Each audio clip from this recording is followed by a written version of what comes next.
got nothing to do with their legal war against Justin Baldoni. And Ryan Reynolds were definitely uninvited from the Meg. A lack of a better word there. She seems to hate the press junkets over the years. She barely seems to enjoy her fans. She kind of thinks that she's above her fans, thinks she's above the press, and is just always rude. Especially as more and more comes out, especially as discovery comes out and depositions. To me, their careers are... Allegedly, sometime after midnight last January, Anna Wintour's secure landline lit up like a red alert beacon, its glow slicing through the dim hallways of her London townhouse. She didn't bother with pleasantries. Her voice, quiet, clipped, lethal, slipped straight into a senior editor's ear at Time magazine. Do not hand Blake Lively another legacy-washing cover story. I know for a fact that the mainstream media will lie and they will smear on behalf of their powerful friend. I believe in due process, which is why I always read the facts of the case before accepting the media narrative. Well, she filed a civil rights complaint in Los Angeles, and then within 24 hours, the New York Times had the scoop.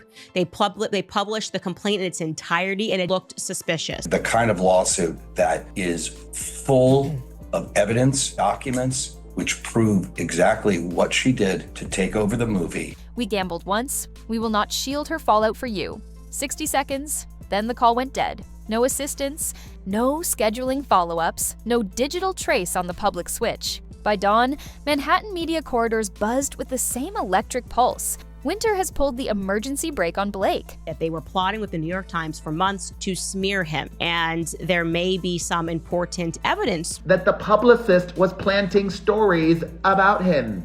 He's got receipts. His lawyer was just responding publicly to what she initiated. Literally moments ago, Baldoni's attorney... And that really they're bored and rich. Another circumstance that made me see right through Ryan Reynolds and the kind of person that he is, when despite being friends with Joe Alwyn, who dated Taylor Swift for 5 years, she's best friends with Blake Lively. Inside Time, a feature package praising Lively's entrepreneurial savagery vanished from the production board, unauthorized. Screen grabs showed permission denied suddenly flashing over archived drafts. Editors who once bragged about Blake's page view magnetism started whispering about risk mitigation. There's just so much more to the story, and the media's already like self-flagellating. Oh, we were too mean to Blake. And now you see text messages from Blake Lively comparing herself. She's the mother of dragons in Game of Thrones, that she too has her dragons, Ryan Reynolds and Taylor Swift. There are text messages that refute every single thing in that complaint. You did not know both of their lawsuits have been consolidated into one legal showdown instead of these two separate lawsuits. That one rumored call cracked open a fault line. On one side, the queen of fashion guarding her empire. On the other, Blake Lively, freshly armed with a harassment suit against director-producer Justin Baldoni, swinging the wrecking ball of litigation through Hollywood's veneer. The media could smell blood and perfume in equal measure. This is about that narrative that I think they instantly started spinning. I believe that they are going to be able to prove in court that this was personal, Ryan Reynolds versus Justin Baldoni, all of the okay, and that's largely due to the fact that she is a modern feminist, and so she has to create struggle where there just isn't any. Okay, not seen a case so open and shut in my life, and the more that I read and the more details that I get into, I'm just shocked at how many lies were told. Okay, and they raced to find out which scent would linger longer, but the dominoes were only starting to fall. Time-stamped Slack logs leaked within 48 hours. They showed frantic editors scrubbing Blake's name from metadata, renaming image files, and sending panicked DMs like, "Is Wintour actually going nuclear?" The newsrooms normally. The conclusion here, I have said this since before, long before this ever broke out between her and Justin Baldoni. Blake Lively is not a good person, that she has proven herself not to be a kind person. They shared those together. They concocted a complaint that they filed with the Civil Rights Division. They omitted texts that would have provided context. Chill Thursday turned into DEFCON 1. A fact-checker jokingly tossed the nickname Blake out. It stuck. Hard. The shelved article wasn't just fluff. It was poised to be a centerpiece. 12 glossy pages, archival-style portraits, poll. quotes framing Blake as the voice of fearless female disruption. Ryan and Blake and two other of her friends all staged a mass unfollowing of Joe Alwyn like they were 13 years old. Okay, Ryan, you're 48 years old. Grow up. I have no idea on what grounds these two are going to attempt to dismiss his lawsuit. I could understand some possible arguments that her publicist might make and fail, because I told you, he's got evidence. Advertisers had already blocked budget for adjacent perfume spreads. Killing it meant refund clauses, angry brand reps, and a black eye inside the ad sales bullpen. Staffers who fought to keep the piece alive were told curtly, editorial. Hazard exceeds upside. Translation, Wintour's wrath costs more than perfume money. On Blake Lively's claims that she was allegedly harassed by this guy when they shot the movie, It Ends With Us, a film about domestic violence. And was Justin didn't harass Blake. Blake was interested in wresting control of this movie away from Justin, who was the director and the producer. She was just an actress in it. Hey, Lily, you want to do the honors? No, you go ahead. I need to take it in from here. They worked with the New York Times. Her publicist worked directly with the New York Times. They shared illegally obtained text messages. At the same hour, rumor trackers on X noticed a curiously synchronized burst of anonymous posts claiming Blake's publicist had been shop calling. Legacy outlets begging anyone, to run a rehabilitative profile. No takers. The pattern looked intentional, like media solidarity, or fear. Either way, the scoreboard read, Wintour 1, Lively 0. Blake's team, blindsided, went silent for 3 days. An eternity in scandal time, and Wintour was just warming up. Met Gala invites are mailed in matte black envelopes, each sealed with an embossed silver A. This year, one high-profile envelope reportedly never shipped. A seating chart screenshot leaked to a Fashion Insider Discord showed a name, Lively B, typed, then brutally backspaced, leaving a blank box between Rihanna and Zendaya. The gap looked like a pulled tooth. Fashion TikTok exploded. 2 creators posted identical captions within minutes. Breaking, Blake Lively banned from Met Gala 2025. Their videos chalked up 6 million views in 12 hours. Every publicist in Manhattan fielded the same question. Did Anna personally swing the axe? Vogue's comms lead stonewalled, saying only, guest lists remain private until event night. In media speak, that's code for yes. But you didn't. Hear it here.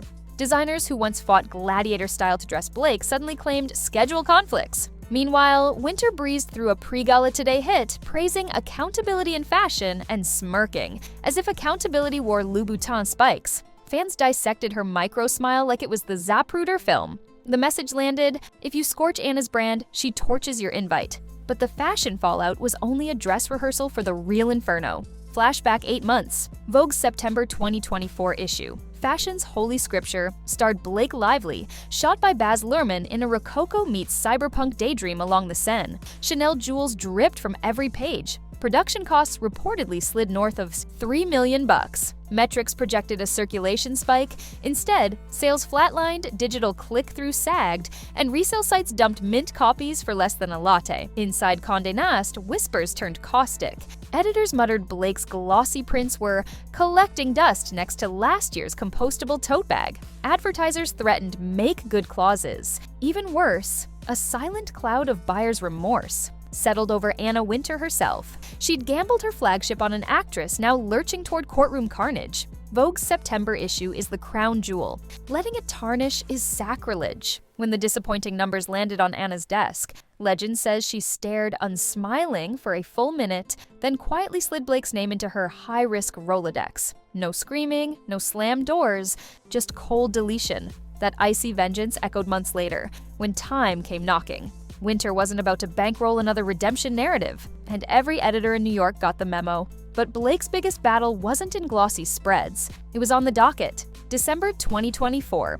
Blake unleashes a 58-page civil complaint accusing director-producer Justin Baldoni of harassment, professional sabotage, and systemic undercutting during production of It Ends With Us. The filing landed like a Molotov in Hollywood's holiday lull. Paparazzi shots captured Baldoni emerging from a Christmas mass, phone glued to ear, jaw clenched. 2 weeks later, Baldoni countersues for $400 million alleging defamation and civil extortion. He paints Blake as a Machiavellian operator who leveraged social justice rhetoric to commandeer Final Cut authority. Entertainment lawyers drooled. Law-adjacent podcasts pushed emergency episodes. In early February 2025, mediation collapsed in under 3 hours. Proof both camps wanted blood, not compromise. Judge Sanchez set a tentative trial for March 2026, but the flashpoint looms sooner, May 30th, 2025. That's when Sanchez will decide whether to keep discovery sealed. If he says no, every scorching exhibit, 2 a.m. text rants, drunken rap party videos, early script drafts scrawled with Blake's edits will leap from PDF to tabloid front page. Streaming titans hover like vultures, already drafting doc series. Pitches. Blake's legal dream team includes a former cyber harassment prosecutor. Baldoni's adds a First Amendment pit bull. Hollywood splits into camps. Some hail Blake as a disruptor, punching up. Others mutter that she skipped 10 rungs on the directing ladder, then played the sexism card when veterans pushed back. One anonymous studio chief griped, "We worship go-getters until they threaten our hierarchy. Then we call their ambition toxic." Either way, insurers discreetly slid Blake's name onto their risk talent ledger. That scarlet stamp can add 7-figure surcharges to future productions. Only a box office monster or courtroom win scrubs it clean, and the collateral damage kept snowballing. Ryan Reynolds stands by his wife on social. He posts cheeky Deadpool gifs and captions like, "Lawyer up, Buttercup," but stops short of naming Baldoni. Insiders say Disney's Marvel brass begged him to stay apolitical to protect Deadpool 3 marketing. The tension is palpable, like a superhero juggling chainsaws backstage. Meanwhile, Gal Gadot surfaces on Baldoni's provisional witness list. Rumor claims she'll testify Blake tried a similar creative coup when they nearly co-starred in a shelved indie thriller. Gadot's reps refuse comment, but Israeli tabloids ran with it, calling the possible testimony Wonder Woman versus Gossip Girl, battle for the lasso of truth. Luxury brands feel tremors too. Chanel's risk team orders a hush-hush reputation audit, gauging whether Blake's fragrance campaigns might boomerang. An email leak shows one exec writing, "We can survive a rocky ambassador year, but not an unsealed harassment trial." Some boutiques quietly pull Blake-fronted perfume displays. Others play wait and see, hoping the courtroom drama boosts. Curiosity sales? Even Taylor Swift, Blake's brunch buddy, dodges direct endorsement, opting for a cryptic tweet. Loyalty speaks loudest in silence. Fans argued for days. Solidarity or shade? Either way, Hollywood's A-list can smell gunpowder and prefers not to stand downwind, but PR warfare thrives in the trenches, not the red carpets. Blake's camp floods Instagram with homey reels, syrup-dripping pancake stacks, puppies in, matching sweaters, craft table giggles with her daughters. Captions shout empowerment, but eagle-eyed watchers clock the over-edited glow filters. Comment sections split, swarms of heart emojis versus waves of clown icons. Social media analytics show a spike in negative sentiment graphs, an influencer's nightmare metric. Baldoni counters by releasing behind-the-scenes footage from 5 feet apart, him hugging crew, offering blankets to extras, stunting as Hollywood's human teddy bear. Entertainment Tonight laps it up. Blake's defenders cry. Calculated halo. Their cry drowns under retweets of Baldoni's teddy bear montage hitting 6 million views. Meanwhile, inside Vogue's sleek halls, a quiet directive circulates. No standalone Blake coverage unless tied to legal context. Staffers joke the internal Slack channel muted the keyword lively, but they obey. Wintour's empire doesn't juggle grenades. TikTok amateur sleuths build timeline superspreaders, splicing deposition excerpts, Met Gala, invite rumors, and that nighttime phone call legend into a cinematic conspiracy collage. Each new clip ends with the stinger. Ask yourself, who profits if Blake's brand implodes? Comments run wild. Anna's vintage Chanel stock skyrockets. Baldoni needs this to tank so he can claim moral high ground. Real or not, speculation keeps the algorithm boosted, and both camps know it. Yet all speculation bends toward one date circled in red. May 30th, 2025 isn't on the calendar anymore. It's carved into Hollywood's collective skull. Every sunrise shaves 24 hours off the fuse. LAPD's Special Events Unit locks down a perimeter map big enough to host a music festival. Barricades, K9 checkpoints, facial rec software, overkill for a civil hearing, yet not nearly enough for what the gossip sites dubbed Depp Heard 2.0 on rocket fuel. Local dive bars are hanging trial watch party banners. An NFT artist drops a limited run titled Clerk with the gavel that sells out in 7 minutes. Across the street, a rental warehouse unpacks portable satellite dishes for every major network. CNN parks the same double-decker truck it used for the moon landing anniversary. TMZ installs a neon orange step and repeat so influencers can live stream their own hot takes before the doors even open.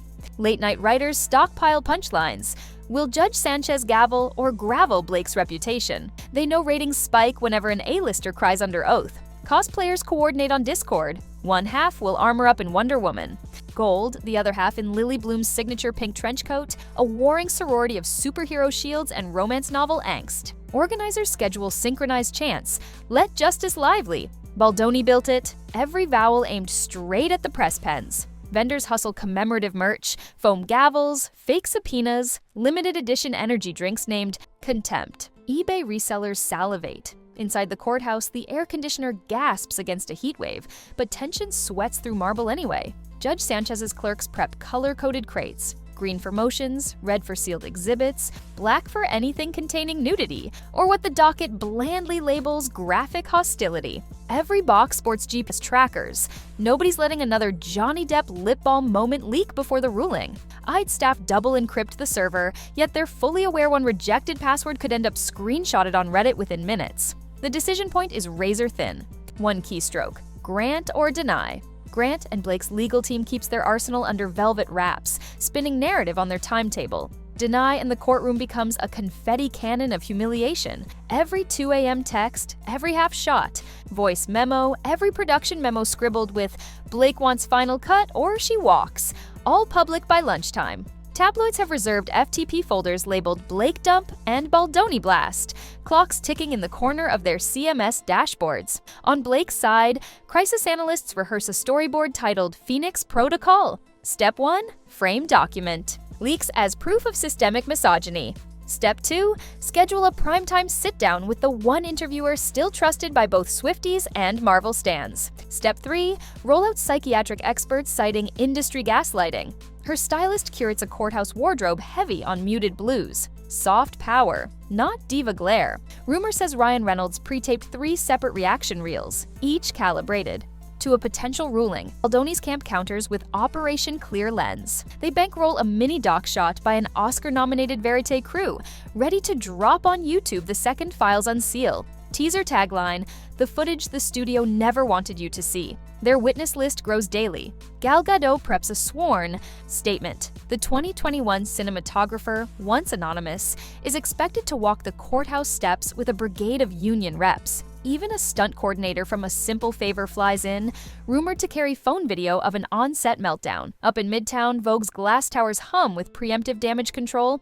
Anna Wintour's crisis memo, leaked line by Icy Line, orders editors to observe but do not engage. Fashion's paper of record refuses to splash mud, yet secretly assigns a Pulitzer bait long-form feature if the trial combusts into a cultural reckoning. Staff joke the working title is The Day Glamour Took the Stand. Social media platforms brace for server strain. Twitter engineers expand capacity in case hashtags or Team Blake or Dear Baldoni Truth spike past Super Bowl traffic. TikTok moderators cue extra staff to scrub deepfakes before they go hyper-viral. An upstart app offers real-time emoji sentiment maps. Los Angeles lights up red where protesters cluster, green where vendors hawk cotton candy shaped like gavels. And through it all, Judge Sanchez pores over precedent. One veteran reporter claims he keeps a sticky note on his bench. Sunlight kills rumor.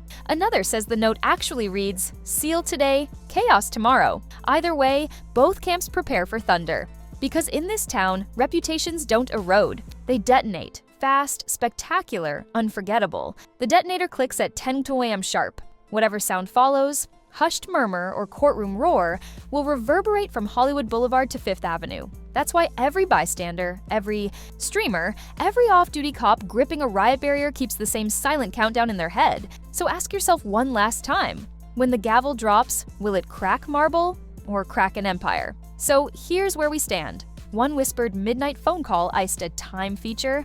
A Met Gala seat vanished like a ghost chair. Vogue's vaunted September issue sits in bargain bins, and a $400 million legal cage match threatens to unseal Hollywood's dirtiest group chat. Wintour's rumored warning might shift from cautionary legend to prophetic headline quicker than a flashbulb pop. If Judge Sanchez cracks that evidentiary vault on May 30th, Blake's every private DM could blast across breakfast feeds by lunchtime, branding her either a feminist firebrand or an industry bulldozer drunk on power. Baldoni could emerge vindicated or exposed as the villain of his own narrative. Wintour could claim she saved fashion's dignity or stand accused of gatekeeping gone rogue. The clock keeps ticking. The next headline could drop before you even scroll to the comments. And when it does, remember the night Anna Wintour allegedly lifted a phone, spoke 60 deadly words, and set fashion, Hollywood, and the entire gossip economy on a collision path with history. Stay tuned, because legends aren't born in silence. They detonate.